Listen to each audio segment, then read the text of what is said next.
মহাসাগরের গভীরে এক রহস্যময় দৈত্য বাস করে। পৃথিবীর সবচেয়ে বড় প্রাণী, যার হৃৎপিণ্ড একটি গাড়ির সমান আর জিভে চাপা পড়ে যেতে পারে একটি হাতি।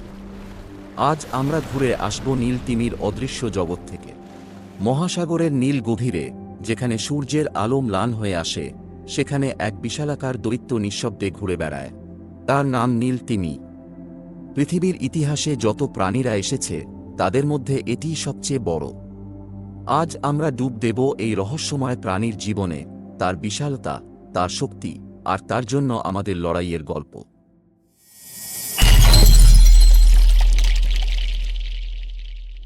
আমাদের নতুন এই ইউটিউব চ্যানেলটি সাবস্ক্রাইব করে পাশে থাকা বেল আইকনটি চালু করে রাখুন, যেন পরবর্তী কোনো ভিডিও আপলোড করলে সাথে সাথে আপনার কাছে নোটিফিকেশন চলে যায়। 30 মিটার লম্বা, 200 টন ওজনের এই প্রাণীটি ডাইনোসর যুগকে টপকে আজও টিকে আছে। প্রতিদিন 40 লাখ krill খেয়ে এরা রক্ষা করে সামুদ্রিক ইকোসিস্টেমের ভারসাম্য। এই প্রাণীরা একাকী চলতে পছন্দ করে, কিন্তু তাদের যোগাযোগের পদ্ধতি অবাক করার মতো। নীল তিমির ডাক 188 ডেসিবেল পর্যন্ত হয়, যা একটি রকেট উৎক্ষেপণের শব্দের কাছাকাছি।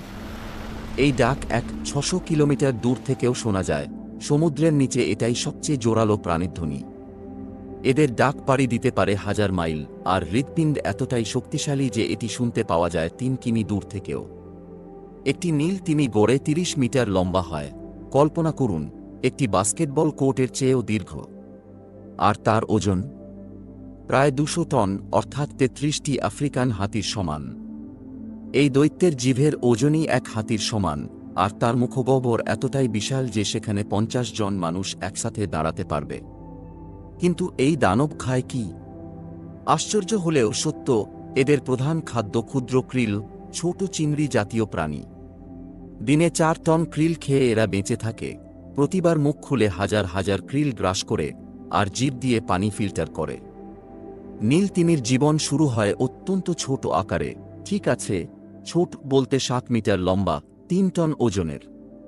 জন্মের পর বাচ্চা তিমি প্রতিদিন 200 লিটার করে দুধ পান করে। দিনে 100 কেজি পর্যন্ত ওজন বাড়ে।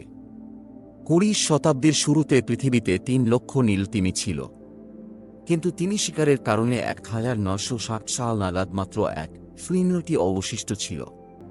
শিকারীরা এদের চর্বির জন্য মেরে ফেলত। একটি তিমি থেকে 120 ব্যারেল তেল পাওয়া যেত। আজ আন্তর্জাতিক সংরক্ষণ প্রচেষ্টায় সংখ্যা বাড়লেও নতুন হুমকি দেখা দিয়েছে। সমুদ্রের শব্দদূষণে তিমিরা যোগাযোগ করতে পারছে না, জাহাজের ধাক্কায় মারা যাচ্ছে শত শত, আর জলবায়ু পরিবর্তনে তাদের খাদ্য সংকট তৈরি হয়েছে। ভিডিওটি দেখে কেমন লাগলো তা অবশ্যই কমেন্ট করে জানাবেন, এবং লাইক, কমেন্ট ও সাবস্ক্রাইব করে পাশে থাকার অনুরোধ রইল।